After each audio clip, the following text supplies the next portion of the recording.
बिस्मिल्लाहिर्रहमानिर्रहीम। अस्सलाम वालेकुम। नाज़रीन, कल army chief general Qamar Javed Bajwa ने जो खिताब किया वो इसलिए अहम नहीं था कि एक आर्मी चीफ का खिताब है, और वो इसलिए भी अहम नहीं है कि उसमें उन्होंने फौज के महज सियासी किरदार का इतराफ़ किया और नवाज शरीफ को सच्चा साबित किया और इमरान खान को झूठा साबित किया, बल्कि इस लिहाज से अहम है कि एक पूरे इदारे की सोच की उन्होंने तर्जमानी की है कि न सिर्फ ये है कि इदारे ने इतराफ़ किया है कि वो 70 साल से या 72 साल से सियासत में मुदाखलत कर रहे हैं, और इस इकरार के पीछे उन्हें ये एहसास भी हो गया है कि मुल्क की जो बर्बादी हुई है, जो तबाही हुई है, यहाँ तक कि पाकिस्तान जो पोटेंशियल रखता था, ज़्यादा नहीं तो कम से कम जनूबी कोरिया जैसा मुल्क ये बन सकता था, वो अगर नहीं बना और अफगानिस्तान और सोमालिया से भी नीचे चला गया है, तो इसकी वाहिद वजह और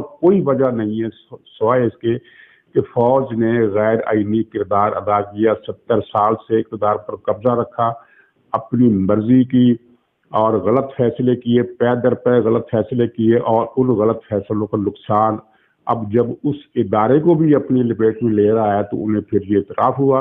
और इसमें प्लस पॉइंट ये है कि आइंदा के लिए फौज ने आईनी किरदार अदा करने का फैसला किया है। ये जनरल बाजवा का फैसला नहीं है, ये इदारे का फैसला है, और जनरल बाजवा इदारे के फैसले के सामने उन्होंने खुद को झुकाया।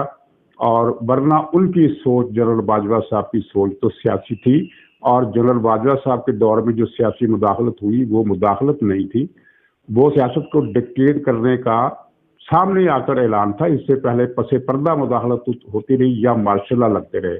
ये पहली मर्तबा है कि वो फौज पसे पर्दा रही, लेकिन मुल्क उसकी मर्जी के मुताबिक चलता रहा। जैसा कि आपने देखा कि इस दौर में मुदाखलत की इंतहा की कुछ मिसालें, बहुत सारी मिसालें हैं, लेकिन एक मिसाल शेख रशीद के मुंह से हमने सुनी। इलेक्शन से पहले 2018 के इलेक्शन से पहले शेख रशीद ने ये राज लीक किया कि मेरी जनरल बाजवा साहब से मुलाकात हुई है, और जनरल बाजवा ने कहा है कि इलेक्शन के रोज पोलिंग स्टेशन के अंदर भी हम होंगे और बाहर भी हम होंगे।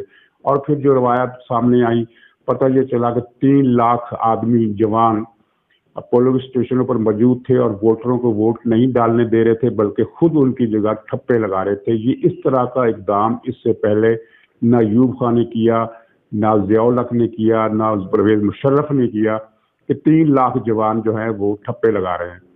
तो ये सियासी किरदार जिसकी वजह से आज ये भुगतान भुगतना पड़ा, और इसके नतीजे में एक हम तारीखी संगे मील हमने अबूर किया है। यानी आइंदा के लिए पाकिस्तान के लिए अच्छे हालात पैदा होने का इम्कान सामने आ गया है। और अगर बिल्कुल इसमें 100% कतईयत के साथ जो बात की जा सकती है वो ये है कि अगर फौज मुदाखलत न करे, सियासी किरदार अदा न करे, अपनी जिम्मेदारियां अदा करे जो आइन ने उसके लिए तय की हैं, तो पाकिस्तान चंद बरसों में काफ़ी सारा माजी के नुकसानात का, तबाही का, बर्बादी का इजाला कर सकता है। ये एक बहुत बड़ी डेवलपमेंट है, और इस डेवलपमेंट के पीछे अगर किसी का किरदार है तो ज़ाहिर है किरदार तो माजी में मादरे मिल्लत से चले आ रहे हैं। उन्होंने मुसलसल मेहनत की है, और उस मुसलसल मेहनत के बाद वो मरहला आया कि जब नवाज शरीफ ने सरेआम ये नारा लगाया कि वोट को इज्जत दो। अगर हम 100% क्रेडिट नवाज शरीफ को दे तो ये गलत होगा। अयूब खान के ज़माने से ये जमहूरी जद्दोजहद चली आ रही है, जो जिसको हम ये कहते हैं कि वो नाकाम हो गई, लेकिन वो एक सीढ़ियों के जो कदमचे होते हैं, स्टेप होते हैं, वो उन्होंने उसकी बुनियाद रखी। बिल्कुल जैसे इसकी एक मिसाल ये है कि 1947 में पाकिस्तान और हिंदुस्तान आज़ाद हो गए, और इससे पहले 1 सदी पहले 1857 में जो तहरीक आज़ादी चली थी वो नाकाम हो गई। उसके बाद एक और तहरीक आज़ादी तहरीक मुजाहिदीन के नाम से चली, वो भी नाकाम हो गई। लेकिन सबका ये इत्तफाक राय है मुर्रिखीन का कि अगर वो 2 तहरीकें ना चलती तो बुनियाद ना पड़ती। ये उनकी कुर्बानियाँ 1857 की और 1890 के ज़माने की जो तहरीक मुजाहिदीन चली, 1914 में चली, इन तहरीकों की बुनियाद पर जो एक ढांचा खड़ा हुआ, उस पर जब ये 1940 से शुरू होने वाली आज़ादी की जो तहरीक चली, उसकी बुनियाद उस ढांचे पर थी, वरना वो ढांचा ना होता तो शायद ये इस तरह की कामयाबी ना मिलती। तो चुनांचे हम ये कह सकते हैं कि नवाज शरीफ ने जो वोट को इज्जत दो का नारा लगाया, वो उसी जमहूरी जद्दोजहद का एक बुलंद किस्म का फासला था जो तय किया, और एक नए जो दौर की इब्तिदा हुई वो नवाज शरीफ के इस ऐलान से हुई कि वोट को इज्जत दो। तो जनरल बाजवा साहब ने जो इतराफ़ किए उसमें ये साबित हो गया कि नवाज शरीफ की जद्दोजहद सच्ची थी, और सिर्फ यही बात साबित नहीं हुई, यानी एक तो ये साबित हुआ कि नवाज शरीफ ने जो मौक़िफ़ इख्तियार किया, जो दावे किए, जो इल्ज़ाम लगाया, जो शिकवे किए, वो सब के सब दुरुस्त थे। और दूसरी ये भी साबित हो गई कि नवाज शरीफ का वोट को इज्जत दो का नारा जो था वो कोई मामूली चीज़ नहीं था, वो इस चीज़ की बुनियाद था कि जो आज हम देख रहे हैं। हाइब्रिड तजर्बे ने बहुत बुरी नाकामी का मुंह देखा और पाकिस्तान को भी बर्बाद कर डाला। तो उसका इतराफ़ अगर नवाज शरीफ ना होते तो ये सिलसिला इसी तरह चलता रहता। दूसरा, फिर बाजवा साहब ने इतराफ़ किया और इमरान खान के पल्ले कुछ नहीं छोड़ा जब उन्होंने ये कहा कि ये सारा झूठा बयानिया बनाया गया और अब इस झूठे बयानिए से राह फरार अख्तियार की जा रही है। यानी इमरान खान की सारी पिछले 6-7 महीने की जो उसकी एक झूठ और मुनाफकत और दजल और फरेब और धोखेबाजी की जो सियासत का उसने एक खड़ा किया था टावर, वो जनरल बाजवा की इस एक तकरीर ने मिसमार कर दिया है। टूट फूट तो खैर इमरान खान ने खुद ही उसमें शुरू कर दी थी। हालात ने, वाकयात ने, कुछ चीज़ों के सामने आने से इमरान खान की उस बिल्डिंग का, उस झूठ के किले का कला कमा तो होना शुरू हो गया था, लेकिन बाजवा साहब की इस तकरीर ने उसको साफ करके रख दिया है। और मुझे यकीन है, यानी मैं अंदाज़ा नहीं बता रहा, बल्कि मुझे मुख्तलिफ हालात और मुख्तलिफ वाक़यात और पूरी इस तहरीक की स्टडी, पाकिस्तान के हालात की स्टडी, वाक़यात का तसलसल, उन सब की बुनियाद पर मैं यकीन से कह सकता हूँ कि इमरान खान की सियासत का जो इख्तिताम है वो हो गया है। और अब ये कुछ एक शोर शराबा या गड़बड़ या मसले मसाइल पैदा करने की इसकी जो सलाहियत है वो शायद 1 महीना, 1.5 महीना, 2 महीने, 2 हफ्ते चले, किसी वक्त भी वो ये ख़त्म हो सकती है और ये पाकिस्तान की सियासत का एक शैतानी किरदार, बल्कि महाशैतानी किरदार अब अपनी सियासी कब्र में दाखिल होने के लिए पर तोड़ रहा है। तो नाज़रीन, इसी सियासत यानी सियासी मुदाखलत के तनाजुर में जनरल बाजवा साहब ने एक बात और की और कहा कि सकूत ढाका फॉल जो 1970 में हुआ था वो फौजी शिकस्त नहीं था बल्कि सियासी गलती थी। तो चूंकि ये बात जनरल बाजवा साहब ने कही है इसलिए हम मान लेते हैं, हम इसको मुस्तरद नहीं कर सकते, लेकिन तारीख को हम कैसे कन्विंस करेंगे? तारीख में तो सब चीज़ें लिखी हुई हैं और उस तारीख को अगर बयान करें तो वो ज़ाहिर है, आपने भी बहुत सारी किताबें पढ़ी होगी, 40-50 किताबें तो मैंने भी इस बारे में पढ़ी। हालांकि मैं समझता हूँ कि मेरा मुताला इस हवाले से सकूत ढाका, सिर्फ सकूत ढाका नहीं बल्कि अयूब खां के दौर से लेकर अब तक जो कुछ होता रहा उसमें हर तरह की किताबें गैर मुल्की मुसन्निफीन की लिखी हुई भी और पाकिस्तानी मुसन्निफीन की लिखी हुई भी और मज़ामीन, रसाले, तकरीरें, ये सारी चीज़ें जहन में उनका सा हल्का सा अक्स मौजूद है। अगर उस सबको बयान किया जाए तो ज़ाहिर है ये कोई 10 मोटी जिल्दों की एक किताब बन सकती है, लेकिन अगर इसका एक चंद सत्रों में हम खुलासा बयान करें कि सकूत ढाका क्यों हुआ, तो उसमें जो सारे फिर बातें आएंगी वो ये है कि अयूब खां के दौर से ये फैसला कर लिया गया था जिसका जिक्र कई किताबों में मिलता है कि मशरक़ी पाकिस्तान हम पर बोझ है, हमें इससे जान छुड़ा लेनी चाहिए। और नाजरीन, ये बंगालियों को गंदी कौम, गलीज़ कौम और बदसूरत कौम और पता नहीं गैर महज़ब कौम और कुछ गालियां भी जो कि हम इस प्रोग्राम में नहीं बता सकते कि क्या गाली दी थी। हामिद मीर साहब ने तो अपने ब्लॉग में कर दी बात, लेकिन हम बहरहाल थोड़ा सा हिचकिचाते हैं इस तरह की बात करने में। और गालियाँ, ये सारी चीज़ें बंगालियों के बारे में किसी एक भी सियासतदान ने नहीं की, चाहे वो वली खान हो, चाहे वो मादर मिलत फातिमा जना हो, चाहे मौलाना मौदूदी मरहूम हो, चाहे नवाब नसरुल्लाह हो, चाहे जुल्फ़िकार अली भुट्टो हो। किसी सियासतदान ने ऐसी बात नहीं की कि बंगाली गंदे हैं, बंगाली घटिया हैं, बंगालियों की नस्ल ख़राब कर देनी चाहिए, बंगालियों को सफाया कर देना चाहिए।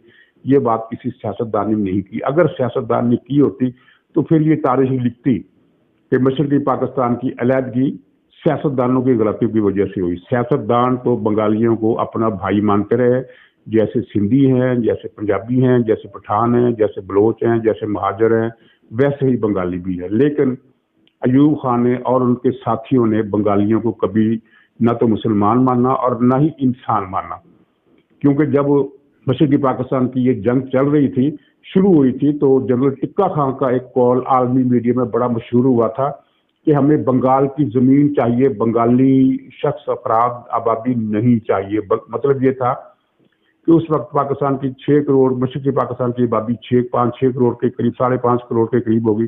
तो वो टिक्का खान दरअसल दूसरे अल्फाज में ये बता रहे थे कि हमें सारे बंगाली 6 करोड़ मार देने चाहिए। वैसे टिक्का खान की अकल का मातम करना चाहिए कि हिटलर, जिसकी फौज हमसे बहुत बड़ी थी, 25-30 लाख उनकी से भी ज्यादा उनकी फौज थी, उनके पास असला भी ज्यादा था, बंदूकें भी ज्यादा थी, तोपें भी ज्यादा थी, टैंक भी ज्यादा थे, पैसा भी उनके पास ज्यादा था।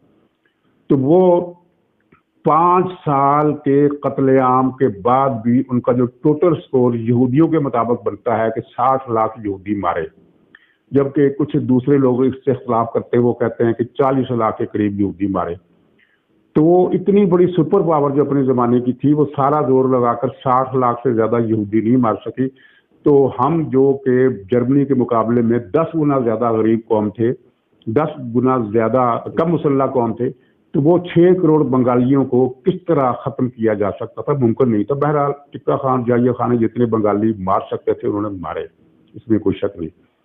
अच्छा, मशरक़ी पाकिस्तान की अलहदगी का एक बाब तो अयूब खान ने लिखा, दूसरा बाब जाहिया खान ने लिखा। वो सारी किताबों में सब कुछ मौजूद है हमारी। आप किसी भी लाइब्रेरी में जाकर ढाका फाल या सकूत ढाका या मशरक़ी पाकिस्तान के हवाले से किताबें पढ़िए, आपको अंदाज़ा हो जाएगा कि क्या कुछ होता रहा। खुलासा उसका ये है कि जाहिया खान ने इलेक्शन कराए ये सोचकर, जिसकी तस्दीक उसके अपने साथियों ने की, कि कोई पार्टी मेजॉरिटी नहीं ले सकेगी, हंग पार्लियामेंट बनेगी, और जाहिया खान उसकी हंग पार्लियामेंट की बुनियाद पर ताहयात सदर रहेगा, नीचे मातहत वज़ीर आज़म होगा, कठपुतली वज़ीर आज़म होगा। जिस तरह इमरान खान को कठपुतली बनाने का फैसला किया गया था, सिलेक्टेड वज़ीर आज़म बनाने का, इसी तरह तो जाहिया खान ताहयात बादशाहत करेंगे।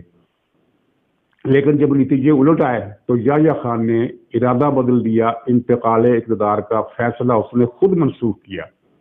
उसने अपने जनरल उमर वगैरह से, जनरल मिठा से, पीरजादा से, टिक्का खान से, रऊफ रहमान अली से, जो भी उस जमाने के ये हुकूमत के जो सतून थे, उनसे मशवरा करने के बाद ये फैसला किया कि कौमी असम्बली का इजलास जो बुला लिया गया है आइन के तकाजे के तहत, वो अबूरी किस्म का आइन था, वो आइन तो मौजूद ही नहीं था। 62 का आइन मनसूख हो चुका था, इसका एक अबूरी फ्रेम वर्क आर्डर था, तो उसके तहत भी इजलास बुलाना जरूरी था। इजलास बुलाया, लेकिन वो इजलास दरअसल नीयत के साथ बुलाया ही नहीं गया था, बल्कि उसका मकसद ये था कि किसी न किसी बहाने उसे मुलतवी कर देना है।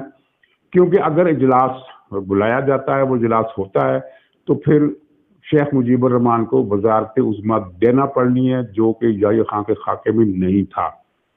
भुट्टो साहब पर इल्ज़ाम लगता है कि वो सकूत ढाका की साजिश में शरीक थे। वो सकूत ढाका की साजिश में शरीक नहीं थे, लेकिन उन्होंने जाहिया खान के इक़दाम की हमायत की। हमायत करने वाला साजिश का हिस्सेदार नहीं हो सकता। भुट्टो साहब ने क्यों हमायत की, उसकी लंबी चौड़ी तशरीहात हो सकती हैं। हो सकता है, जो मुझे लगता है, कि भुट्टो को पता चल गया था कि अब पाकिस्तान मुत्तहद नहीं रह सकता, और सिर्फ भुट्टो को नहीं, बहुत सारे लोग, दूसरे लोगों को भी पता चल गया था कि इतने बड़े वाक़यात के बाद अब पाकिस्तान के मुत्तहद रहने का इम्कान जो है वो सिफर हो चुका है। तो चुनांचे फिर भुट्टो साहब ने कहा कि मशरक़ी पाकिस्तान को हमें रहना ही नहीं है, तो मैं जाहिया खान से टक्कर क्यों लूँ। उसने फिर जाहिया खान की प्लान की हमायत कर दी। बहुत खुले अल्फाज में हमायत नहीं की, लेकिन बहरहाल उसको हमायत के दर्जे भी हम शामिल कर सकते हैं। बाकी प्लान सारा जाहिया खान का था, जनरल उमर का था, मिठा का था, पीरजादे का था, जो भी थे, वो जितने भी थे उनका था। सियासतदानों का ये कोई प्लान नहीं था, लेकिन मुख्तलिफ सियासतदानों ने जाहिया खान का साथ दिया। भुट्टो ने हमायत की, PDP ने हमायत की, नवाबजादा नसरुल्लाह खां उनकी पार्टी ने, जमीयत उलमा इस्लाम थानवी ग्रुप ने हमायत की, मुस्लिम लीग के सारे ग्रुपों ने हमायत की, और जमात इस्लामी ना सिर्फ हमायत की बल्कि जाहिया खान को अपने कारकुन भी दिए कि बंगालियों के कत्लेआम में इनको इस्तेमाल करो। تو سب کچھ ہوتا رہا. یعنی یہ اگر سیاستدان حمایت نہ کرتے تو کیا خیال تھا کہ یحییٰ خان نے اپنا پلان واپس لے لینا تھا؟ ممکن نہیں تھا. تو یہ تاریخ جو بتاتی ہے وہ یہ ہے کہ یہ سراسر ایک فوجی شکست تھی، فوج کے غلط فیصلے تھے، یحییٰ خان کی بدنیتی تھی. اگر یحییٰ خان اجلاس بلا لیتا تو پاکستان نہ ٹوٹتا، چاہے وہ فیڈریشن سے کنفیڈریشن بن جاتا. فیڈریشن میں صوبوں کے پاس خود مختاری ہوتی ہے اور کنفیڈریشن میں صوبوں کے پاس خود مختاری اتنی زیادہ ہوتی ہے کہ وہ تقریباً وہ ایک نا ملک ہوتے ہیں. یوں کہیے کہ کچھ دو ملکوں کے انضمام کو ہم فیڈریشن کہتے ہیں اور دو ملکوں کے اتحاد کو ہم کنفیڈریشن کہتے ہیں. تازہ مثال جو اس صدی پچھلی صدی کی ہے وہ سوویت یونین. سوویت یونین دراصل ایک کنفیڈریشن تھا جس میں 15 ملک متحد ہو کر ایک وسیع تر انہوں نے یونین بنائی تھی. تو شیخ مجیب الرحمان کو اگر اقتدار دے دیا جاتا تو پاکستان ایک کنفیڈریشن بن جاتا. یعنی بنگلہ دیش ایک ملک ہوتا، پاکستان ایک ملک، مغربی پاکستان ایک ملک ہوتا، اور دونوں ملک مل کر متحد ہو کر جو کنفیڈریشن بناتے اس کا نام اسلامی جمہوریہ پاکستان ہی رہنا تھا. اس کا جھنڈا بھی پاکستان کا ہی رہنا تھا، اس کا وزیر خارجہ بھی پاکستان کا ہونا تھا اور فوج بھی پاکستان کی ہونی تھی. صرف یہ تھا کہ جو خزانہ تھا وہ دونوں صوبوں کا الگ الگ، نصاب تعلیم الگ الگ. یعنی جس طرح کے بھارت میں ہے کہ بھارت میں یونین ہے، یعنی فیڈریشن ہے، لیکن وہ اس درجے کی یونین ہے کہ وفاق کسی صوبے پر اپنا حکم نافذ نہیں کر سکتا. صوبہ مکمل طور پر خود مختار ہے. تو بھارت کے یونین میں جو خود مختاری ہے، کنفیڈریشن میں اس سے بھی 2 درجے آگے کی خود مختاری ہوتی ہے اور تقریباً صوبہ اپنے تمام معاملات کا مختار ہوتا ہے. چند ایک ڈیفنس وغیرہ کو چھوڑ کر، خارجہ پالیسی کو چھوڑ کر، اور باقی سب معاملات میں یہاں تک کہ وہ چاہے تو کرنسی بھی الگ رکھ سکتا ہے. اگرچہ اس کرنسی میں یہ ایک سہولت ہوتی ہے کہ دونوں ملک ان کو ایزیلی تبادلہ کر سکتے ہیں اور مشرقی پاکستان کی کرنسی پاکستان میں چل جاتی اور مغربی پاکستان کی کرنسی وہاں چل جاتی. یعنی دونوں سکے تبادلہ بینک سے کرنے کے بجائے دونوں کرنسیاں ایٹ اے ٹائم دونوں صوبوں میں چل سکتی تھی. تو یہ سودا برا نہیں تھا. لیکن یحییٰ خان نے پھر آخر یہی فیصلہ کیا کہ اس کو توڑ دو، فنش اٹ، معاملہ ختم کرو، نمٹاؤ، یہ ٹوٹا ہی ختم کرو. اور ٹوٹا انہوں نے پھر ختم کر دیا.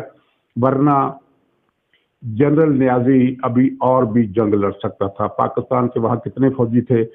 90,000 تو ظاہر نہیں تھے کیونکہ اس میں کچھ سویلین قیدی بھی تھے، لیکن جتنے بھی تھے وہ بہرحال 50,000 سے زیادہ ہی تھے. تو 50,000 فوج کے پاس لڑنے کا امکان موجود تھا. اگرچہ وہاں فضائیہ یحییٰ خان کی غلط پالیسی کی وجہ سے ہمارے پاس نہیں تھی. بہت کم جہاز تھے وہاں، بہت کم جہاز رکھے گئے، زیادہ رکھنے چاہیے تھے، اور وہ کم جہاز تھے وہ جنگ کے پہلے ہی 2 دنوں میں 3 دنوں میں بھارت نے ختم کر ڈالے. اس کے بعد ہماری فوج ایئر ڈیفنس اس کے پاس مکمل نہیں تھا، بہت ناقص ایئر ڈیفنس تھا، تقریباً ختم ہو گیا تھا. لیکن اس کے باوجود وہ بنگلہ دیش کی جو بھی جغرافیائی حالات تھے وہ مزید کچھ عرصہ لڑ سکتی تھی. مزید لڑنے کا مطلب یہ نہیں ہے کہ اس کے بعد تو شکست بھی ہونی ہے. مزید لڑنے کا مطلب یہ تھا کہ اس دوران عالمی برادری کو، مسلمان ملکوں کو، سوویت یونین کو یا چین کو ایک موقع، بلکہ ایک سے زیادہ موقع مل جاتے کہ وہ مذاکرات کے ذریعے کسی نہ کسی سمجھوتے پر معاملہ نمٹا دیتے. اور اس میں سب کا مفاد تھا. سوویت یونین کبھی نہیں چاہتا تھا کہ پاکستان 2 ٹکڑے ہو، جیسا کہ ہمیں پڑھایا جاتا ہے وہ جھوٹ ہے. سوویت یونین ہمارا دشمن تھا، لیکن اس کے مفاد میں یہ تھا، زیادہ تھا کہ بھارت اس کا محتاج رہے. اس سے اگر بھارت روس کا سوویت یونین کا محتاج رہتا تو اس میں سوویت یونین کا بہت زیادہ فائدہ تھا. تو بھارت کی محتاجی کس طرح ہوتی؟ اگر پاکستان کا وجود ختم ہو جاتا، پاکستان کمزور ہو جاتا، تو پھر بھارت میں سوویت یونین کا محتاج نہیں رہنا تھا. بالکل ویسے ہی جیسے اب بھارت جو ہے وہ امریکہ کے ساتھ اس نے دوستی لگا لی ہے. جیسا ہی پاکستان نے کمزور ہونا تھا، بھارت نے سوویت یونین سے اتحاد توڑ کر امریکہ سے اتحاد کر لینا تھا. تو سوویت یونین اپنے فائدے کے لیے چاہتا تھا کہ پاکستان ختم نہ ہو. اور پھر وہی ہوا، جب پاکستان 2 ٹکڑے ہو گیا تو بھارت نے اسی وقت پر پرزے نکالنے شروع کر دیے. اس کے وہ نان الائنڈ موومنٹ جو تھی اس سے بھی وہ دور ہو گیا، فاصلے بنا لیے، اور اس کے بجائے وہ یورپ اور امریکہ سے دن بدن قریب ہوتا گیا، کیونکہ اس کو اب پاکستان سے اتنا. لیکن پھر وہ یہ نقشہ تب بدلا جب سوویت یونین نے افغانستان پر حملہ کر دیا اور قبضہ کر لیا. اس کے بعد پھر تھوڑی سی بھارت کو پریشانی ہوئی، اور پھر جب وہ قبضہ ختم ہو گیا تو پھر بھارت کا مسئلہ پھر وہ امریکہ کے ساتھ مل گیا. تو دنیا نے اپنے مفاد میں پاکستان کو جوڑے رکھنا تھا. امریکہ کا بھی مفاد تھا پاکستان جڑا رہے، سوویت یونین کا بھی مفاد تھا پاکستان جڑا رہے، اور چین کا بھی مفاد تھا کہ پاکستان جڑا رہے. کسی نے ہمیں جوڑے رکھنے کے لیے فوج نہیں بھیجنی تھی، لیکن وہ سفارتی مدد دینے کے لیے سارے ملک تیار تھے. اسلامی ملک بھی، انڈونیشیا بھی، اب چین بھی، سوویت یونین بھی، امریکہ بھی، یورپ بھی، سارے ملک جو تھے وہ چاہتے تھے کہ تصفیہ ہو جائے اور پاکستان نہ ٹوٹے، کیونکہ اس سے سیاست کا نظام درہم بھرم ہو سکتا تھا، عالمی سیاست کا. اگرچہ وہ درہم بھرم اس لیے نہیں ہوا کہ صرف 7-8 سال کے بعد ہی سوویت یونین نے افغانستان پر قبضہ کر لیا، اور وہ سیاست کے سارے جو پیمانے تھے وہ بدل گئے، تقاضے بدل گئے، سارا منظر ہی بدل گیا. خیر وہ ایک الگ کہانی ہے.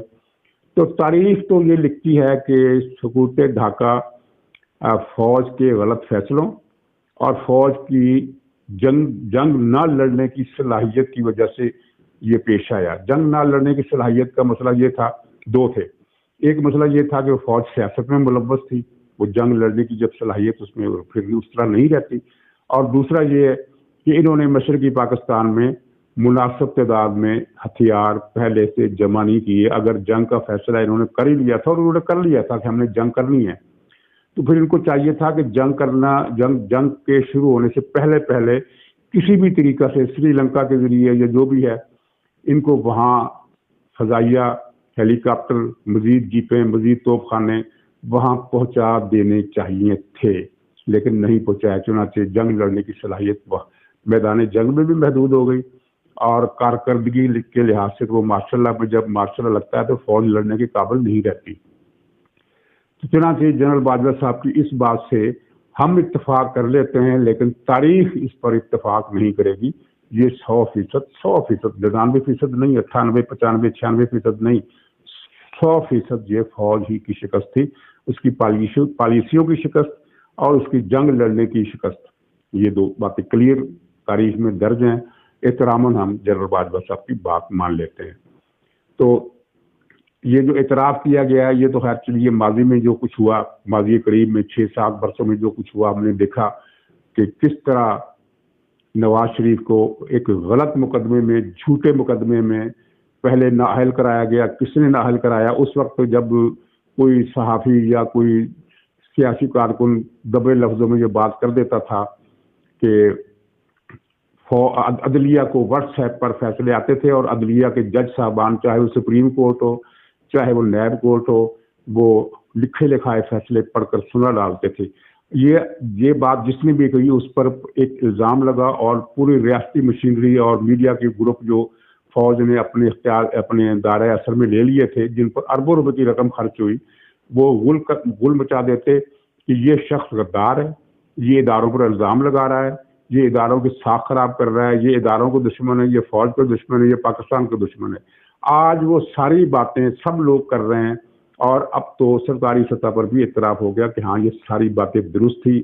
الیکشن میں دھاندلی بھی ہم نے کرائی، عدالتوں کو مجبور بھی ہم نے کیا، نواز شریف کو نکالا بھی غلط ہم نے نکالا، اور عمران خان کو یہ مصیبت ایک نحوست کا یہ مجسمہ ہم نے ہی تعمیر کیا، اور اسے ہم نے ہی مسلط کیا. یہ سارے اعترافات ہو چکے. ان اعترافات کے بعد عمران خان اب جو نئی ڈیولپمنٹ اسمبلی وغیرہ سب پر اتفاق رائے ہو گیا، ساری چیزیں اچھی ہو گئی، تو عمران خان کی سیاست کی جو گنجائش ہے وہ دن بدن کم ہوتی جا رہی ہے. اور جب دائرہ سکڑتا ہے تو پھر وہ نئے سرے سے نہیں پھیلا کرتا. یہ تاریخ کا ایک ریکارڈ ہے کہ سکڑتا ہوا دائرہ جو ہے وہ پھر سے نہیں پھیلتا، وہ سکڑتے ایک نقطہ بن جاتا ہے، اور پھر وہ نقطہ بھی مٹ جاتا ہے. تو یہی عمران خان کے ساتھ ہونے والا ہے. تو ہمیں بہت زیادہ امید پیدا ہو گئی ہے کہ آئندہ اس وقت جو عسکری قیادت جو ہمارے سامنے تبدیل ہو رہی ہے، اور ہم دیکھ رہے ہیں ان کی شخصیات کے جو پروفائل ہمیں مختلف ذرائع سے ملے ہیں، خاص طور پر جو کلیدی شخصیات ہیں ان کے بارے میں ایک یہ عمومی رائے ہے کہ یہ بالکل صاف ستھرے ذہن کے لوگ ہیں جو فوج کو اس کی پیشہ ورانہ صلاحیتوں کے بل پر چلائیں گے اور اس دائرے میں محدود رکھیں گے اور دفاع کو مضبوط کریں گے اور حکومت وقت کے اختیار کو، پارلیمنٹ کے اختیار کو تسلیم کر لیں گے۔ یہ کلیدی شخصیات کی بات کر رہا ہوں، اور جو کلیدی سے نیچے جو لوگ ہیں ان کے بارے میں یہ رپورٹ پہلے سے آ چکی ہیں کہ ان کے اندر خود احتسابی کے طور پر یا خود یا کلامی کہہ لیں یا یعنی خود جو ان کے درمیان جو مکالمہ ہوا، سوچ بچار کا تبادلہ ہوا، تو اس کے بعد نچلی قیادت نے بھی یہی فیصلہ کیا ہے کہ ہمیں آئندہ کے لیے غیر سیاسی ہو جانا ہے۔ تو ناظرین اجازت دیجیے، انشاءاللہ اگلے پروگرام میں پھر ملاقات ہوگی، تب تک کے لیے خدا حافظ۔